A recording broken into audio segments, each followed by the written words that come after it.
Hello, today we're going to look at a hand that I played at 1-2 at the Hippodrome Casino in London, and it is one of those hands against a loose passive opponent where it is crucial to get it right at the end to maximize your winnings. Don't try this against a good player, but against your normal loose passive opponent in small stakes live games, this is a bread and butter play, and I'm sure that a lot of even decent players won't find it. So without further ado, let's jump in. So we have one of these loose passive players in the low jack. He limps like he does with a lot of hands. The hijack folds. We are in the cutoff with ace 10 of clubs. Obviously this is a raising hand, so we make it 10.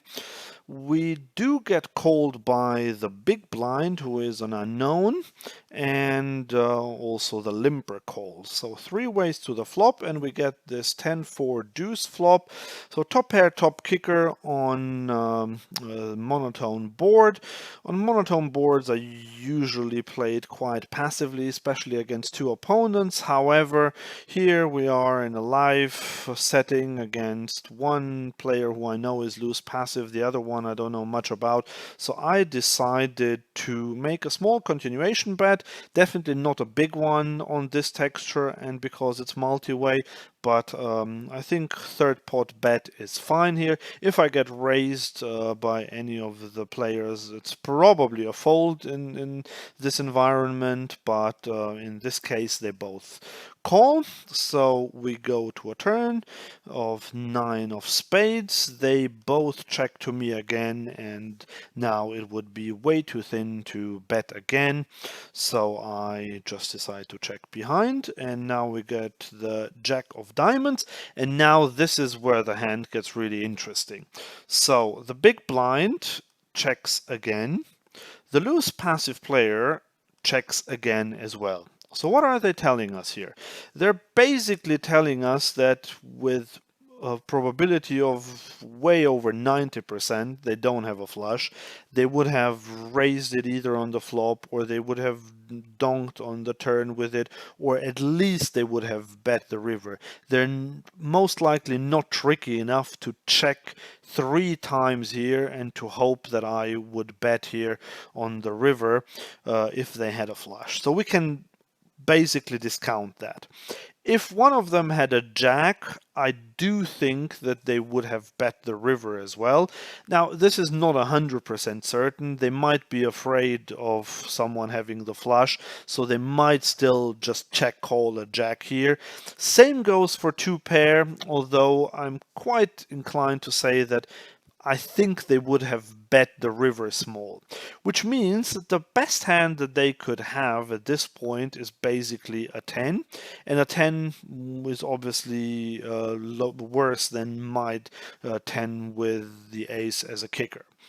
Which means that we now have the best hand about, I would say, at least 95% of the time, which means that we should definitely bet for value here. So yes, this board looks scary. I mean, there's a straight possibility, there's a flush possibility, and I don't even have top pair. However, because everything that I said, I'm pretty sure that I have the best hand here with over 90 to 95% of the time.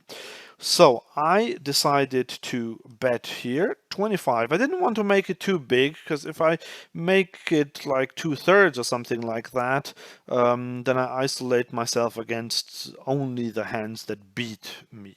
And normally I wouldn't advocate to bet so small, like anything under half pot is normally not something I would do in position on the river.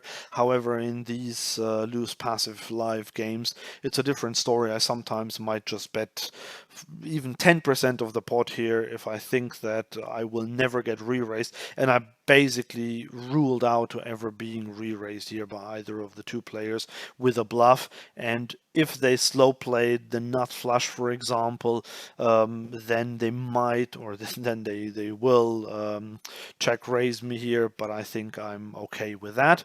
So I go 25 here, the big blind snap folds, and our friend in the low jack tanks for about a minute here and doesn't know what to do, and in the end he does flick in the chips and calls, I turn over my ace 10 and he mucks his hand, so we win this nice pot.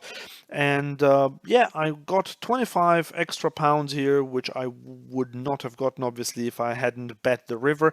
And I think a lot of players actually miss this river bet here because they're just too scared of not getting called by worse.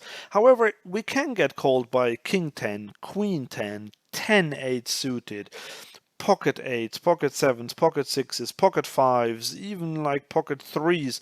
Some hand that just believes that we might have a missed draw here. So yes, did I expect to be called here anywhere near 100%? Absolutely no. I actually expected to basically just take it down here, but there was a good chance that one of the two would look me up with some weaker hand, and this is exactly what happened. So I was very happy with this, and yeah, try next time to find these thin value bets on the river against loose passive opponents who will not raise you with a bluff. With that said, thanks for watching. If you liked the video, please leave a like and subscribe to the channel. My name is Andreas and I'm the author of the London Poker Guide. See you next time. Bye.